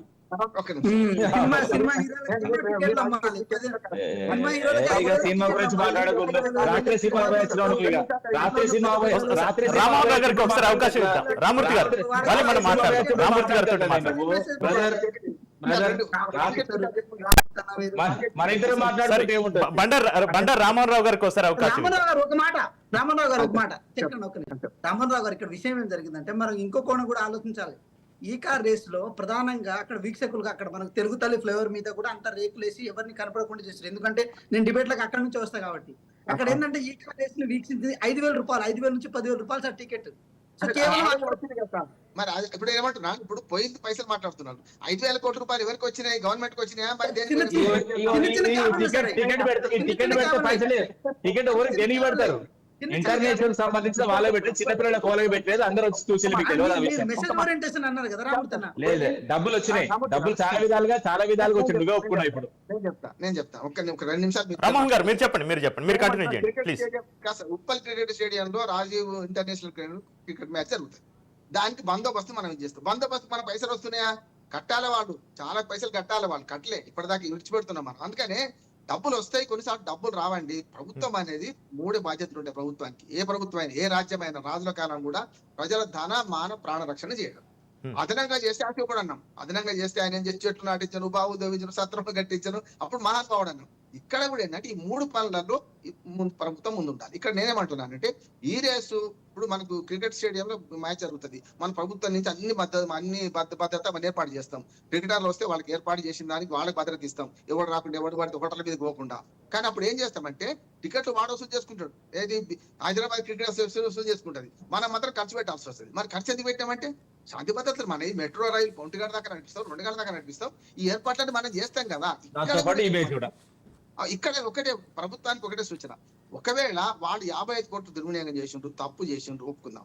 కానీ మీరు అదే ఈ కాంగ్రెస్ మళ్ళీ జరపండి, రూపాయి లేకుండా జరపండి. 55 కోట్లు కాదు, 100 కోట్లతో జరపండి. లేదు అస్సలు జరగలేదండి, వాళ్ళు తప్పు చేసి మేము రూపాయి లేకుండా జరిపామని చెప్పింది. ఇప్పుడు ఏమైందంటే ఈ రేస్ ఆపడం వల్ల ఏమైందంటే మన మీద తప్పు చేసిన హైదరాబాద్ ఈ మ్యాచ్ దెబ్బతిన్నది అంటున్నాం. ఎందుకంటే చాలా దేశాలకు రాని అవకాశం మనకు వచ్చింది.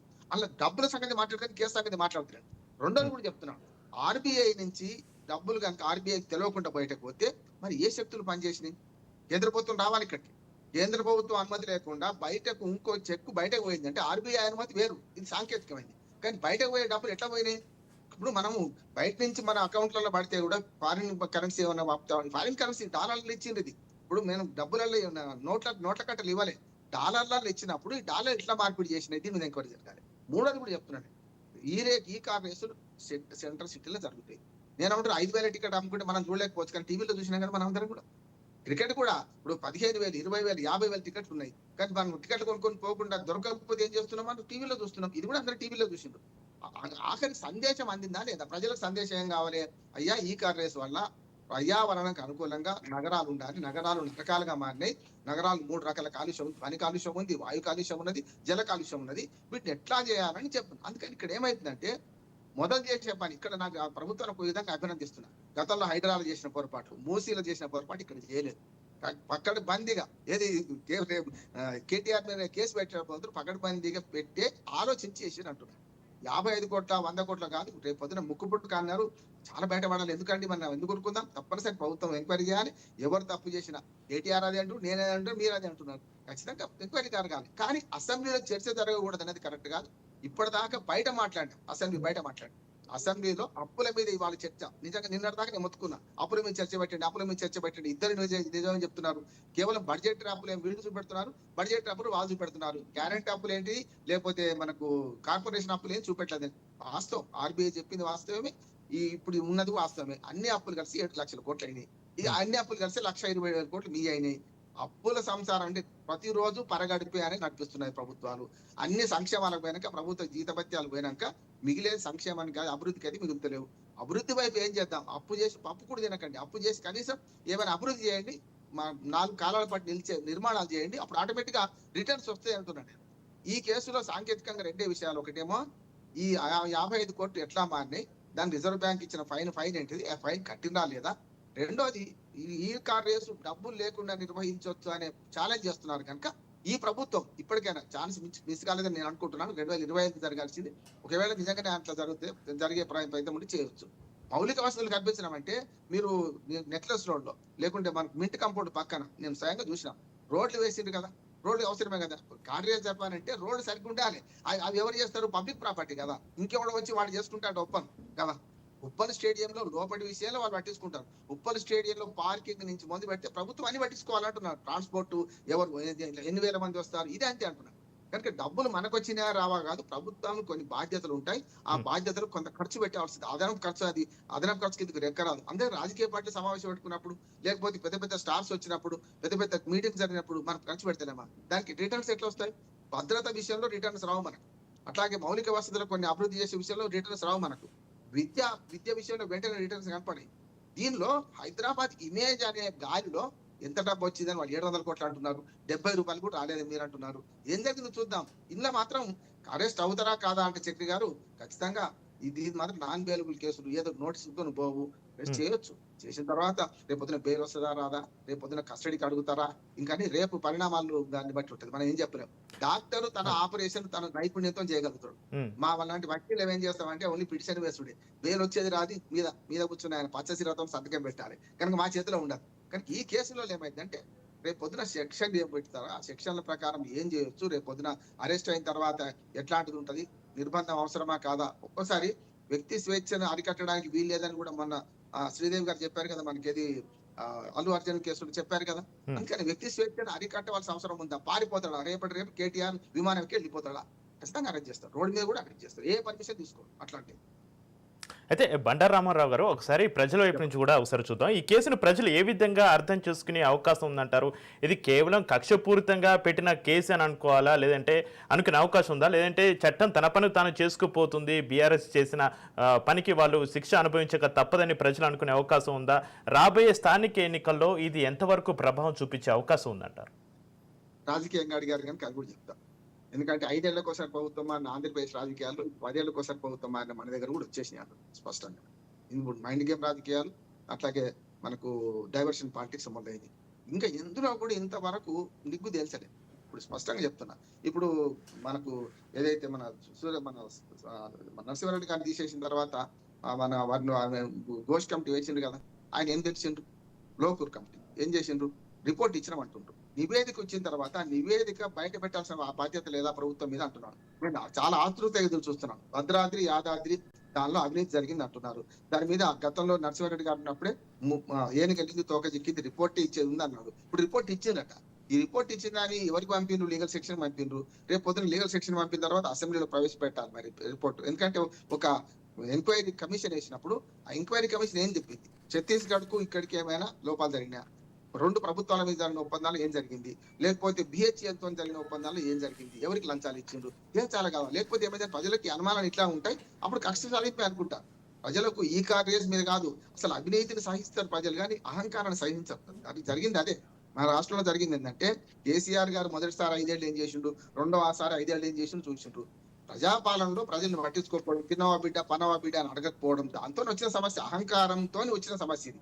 కానీ ప్రభుత్వం తీసేసిండు, వాళ్ళు ప్రభుత్వం బయట ఉన్నారు. ఒక్కటే జరుగుతుంది నాకు చక్రి గారు, అధికారంలో ఉన్న వాళ్ళేమో విర్రవీగుతున్నారు, మా ఇష్టం అంటున్నారు.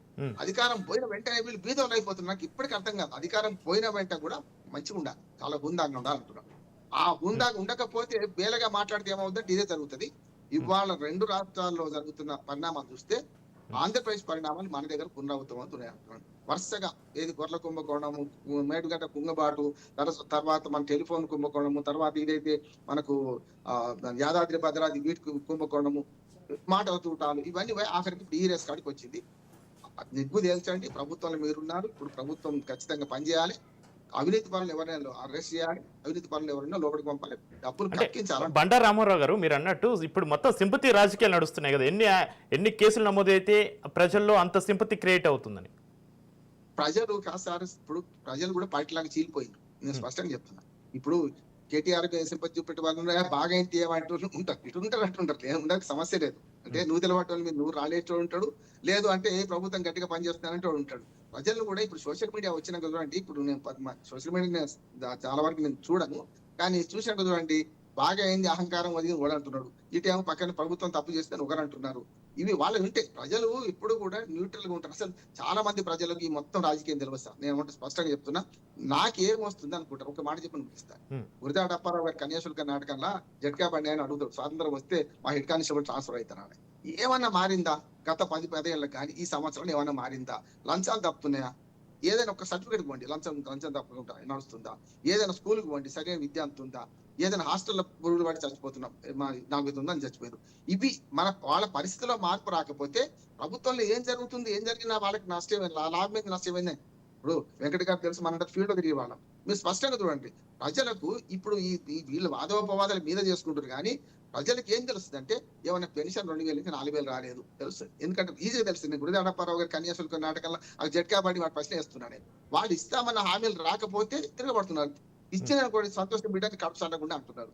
ఇదే ప్రజలు ఏం చేస్తారంటే, ప్రజలు ముఖ్యంగా ఉద్యోగులు కూడా ఏం చేస్తారంటే, లాభం జరిగితే పాలాభిషేకం చేస్తారు, నష్టం తెలిసి వ్యాప్తులు తీస్తారు. వాళ్ళకి తాత్కాలిక ఆవేశం.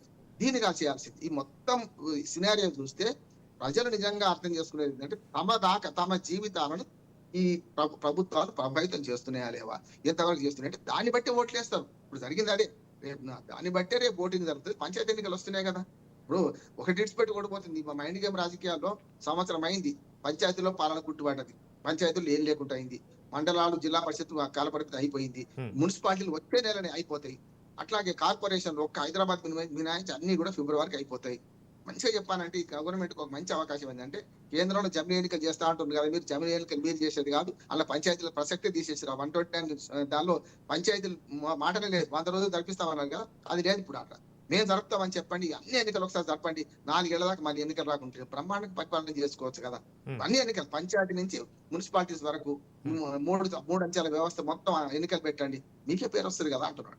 ఒక్కటి, వాళ్ళు చేసిన తప్పులు మీరు చేయకండి, వారు చేసిన తప్పుల వెనుక పడకండి, వారు చెప్పిన అంటే తప్పు చేస్తే పడవద్దు అంటలేను, కానీ దాన్ని మైండ్ డైవర్ట్స్ రాజకీయాలు కాకుండా మీ పాలన 1 year అయిపోయింది, ఇక్కడి నుంచి మొదలు పెట్టండి. ఖచ్చితంగా 4 ఏళ్ళు మంచి పరిపాలన చేస్తే కేసీఆర్ మరిపించి కేసీఆర్ చరిత్రను తిరగరాస్తారు. మీరు కేసీఆర్ ను చరిత్ర లేకుండా చేసేదానికి ప్రయత్నం చేస్తున్నారు, అది చేయండి. మంచి పని చేస్తే అరే కేసీఆర్ కంటే రేవంత్ రెడ్డి గారు బ్రహ్మాండంగా చేసినా అని అనుకుంటారు. రైట్ వెంకట్ గారు, మీరు ఫైనల్ గా చెప్పండి, రాష్ట్రం కోసం మంచి చేస్తే కేసులు ఏంటి అంటూ బీఆర్ఎస్ నేతలు అంటున్నారు, హరీష్ రావు వ్యాఖ్యానించిన పరిస్థితి, మీరు ఫైనల్ గా ఏం చెప్పాలనుకుంటున్నారు?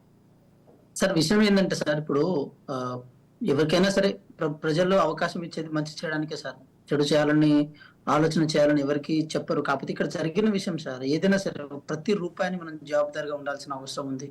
ఆ రూపాయి ఎటు పోయింది, ఎక్కడికి వెళ్ళింది అనే విషయం మీద ఇన్ కేసు తప్పిదం జరిగితే దాని బాధ్యత వహించాల్సిన బాధ్యత కూడా మనకే ఉంటుంది. మీరు చూడండి సార్, చాలా అంశాల్లో సరే ఇందాక సార్ చెప్పారు, కొన్ని ఇది మన కాళేశ్వరం కానీ, విద్యుత్ కమిషన్ విషయంలో, భద్రాద్రి యాదాద్రి కానీ, ప్రతి దాంట్లో పెట్టిన ప్రతి రూపాయి సస్టైనబుల్ వేలో కనుక పెడితే అది రూపాయి మిగిలినట్టు ఉంటుంది, మనకు అది రూపాయి లాభాలు పోయినట్టు ఉంటుంది. కానీ ప్రతి దాంట్లో భారం లెక్క దాన్ని మారింది.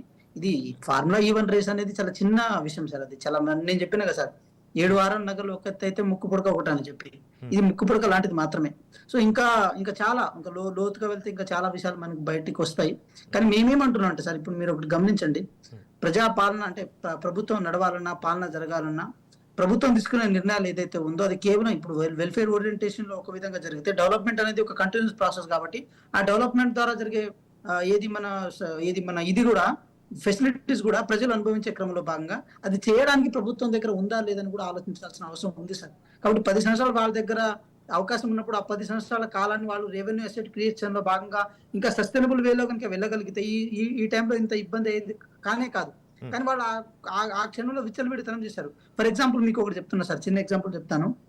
2023-24 బడ్జెట్ లా ఆ లాస్ట్ మూమెంట్ లా కేసీఆర్ గారు వారి దగ్గర 2000 కోట్ల వరకు బడ్జెట్ ఉంచుకున్నారు. 10 సంవత్సరాల కాలంలో ఏ రోజు కూడా వారి దగ్గర అంత బడ్జెట్ ఉంచుకోలేదు. అంటే ఏది ఒక ముఖ్యమంత్రి హోదాలో ఉంచుకున్న బడ్జెట్ అది.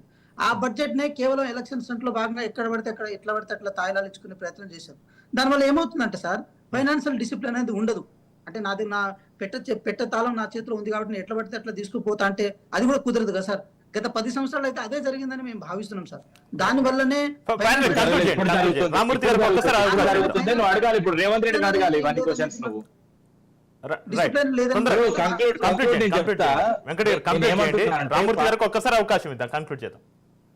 ఫార్ములా రేస్ సంబంధించి ఆ రోజు ఏం జరిగింది, ఫార్ములా రేస్ జరిగిన తర్వాత అక్కడికి వచ్చిన అతిథులు ఏమన్నారు ఒకసారి ప్లే చేయండి. ఎందుకంటే వీళ్ళకి జ్ఞానంలో కొంచెం జ్ఞానం వస్తుంది.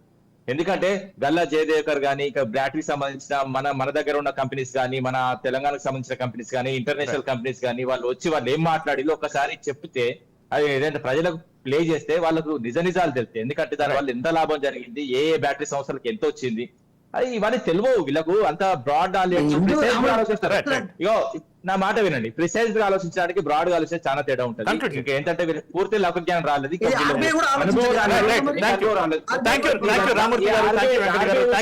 రామ్మోహన్ రావు గారు. బీఆర్ఎస్ వర్కింగ్ ప్రెసిడెంట్ కేటీఆర్ పై ఫార్ములా ఈ అస్త్రం ప్రయోగించేందుకు కాంగ్రెస్ సర్కార్ సిద్ధమైంది. అయితే కేటీఆర్ ను తక్షణమే అరెస్ట్ చేస్తారా లేదా అనే అంశంపై తీవ్రస్థాయి ఊహాగానాలు ఒకవైపు ఉన్నాయి. చట్టం తన పని తాను చేసుకుపోతుందంటూ కొందరు మంత్రులు వ్యాఖ్యలు చేయడం ఇప్పట్లో చర్చనీయాంశంగా మారింది. చూద్దాం మున్ముందు ఈ కేసు ఇంకెన్ని మలుపులు తిరుగుతుందో. చూస్తూనే ఉండండి రాజ్ న్యూస్.